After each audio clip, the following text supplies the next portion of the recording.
7h, 9h, Europe 1 Matin. Le Club Culture d'Europe 1 Matin, on commence, Nicolas Caro, avec le livre du jour. Toute la semaine, vous allez évoquer un des 5 romans sélectionnés pour le prix littéraire Europe 1 GMF qui sera décerné le 6 juin à Parve-Vossoins dans Europe 1 Matin. Absolument, prix qui récompense un roman qui met en valeur un élan collectif ou la solidarité. Et on commence avec Époque de Laura Poggioli aux éditions de l'Iconoclaste. Laura Poggioli qui avait connu un beau succès avec son précédent roman 3 sœurs à Moscou, le parcours de 3 filles jusqu'à une issue fatale.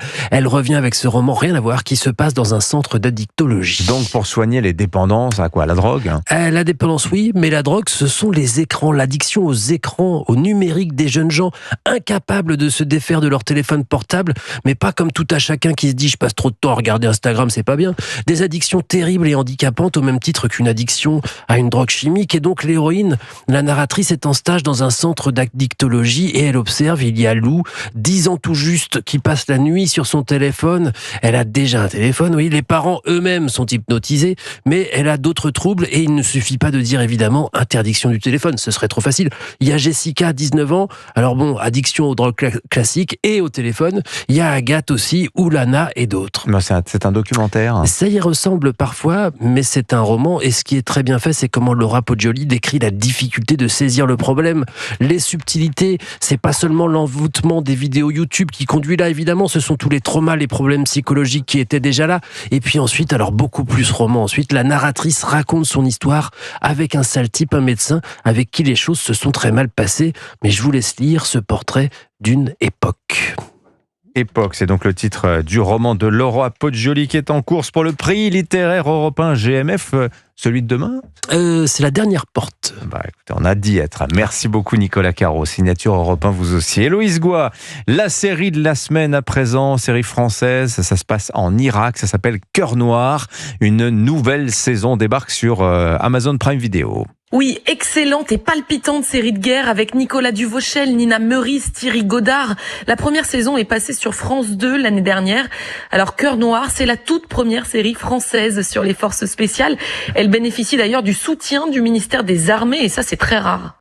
Et alors que raconte cette série Cœur Noir ? La première saison démarre en octobre 2016, à la veille de la bataille de Mossoul en Irak. Un commando des forces spéciales françaises, le groupe 45, parvient à capturer un émir français de Daesh. Émir qui n'acceptera de coopérer que si ses militaires parviennent à exfiltrer des membres de sa famille. Zaïd, vétéran du djihad, on suppose qu'il connaît les cellules qui ont organisé les attentats de 2015. Je suis français. Si tu travailles avec nous, on peut finir ce pourquoi tu es venu. On n'aurait jamais dû y aller. Cet extrait vous donne déjà une idée de la mise en scène spectaculaire de cette fiction créée par des scénaristes du Bureau des légendes.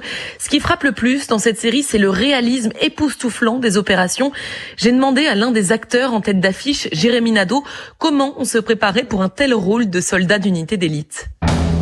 On a eu une immersion au sein du 13e régiment des dragons parachutistes pour la première saison et on est allé chez les commandos marines pour la deuxième. On a appris ce qu'on appelle l'esprit force spéciale qui était très cher à leurs yeux et qu'on a, je pense, selon leur retour en tout cas, réussi à retranscrire à l'écran de manière assez fidèle. Bon, et qu'avez-vous pensé, Héloïse, de cette saison 2 de Cœur Noir ? J'ai trouvé ce nouveau volet excellent, encore plus nerveux, haletant. Les épisodes se concentrent cette fois sur la récupération d'une soldate française prise en otage par Daesh. Tout ce qui concerne la libération de Sab, c'est du domaine de la DGSE maintenant. C'est notre priorité absolue. On a compris contre qui on se bat. Et on ira jusqu'au bout, ensemble, sans faillir.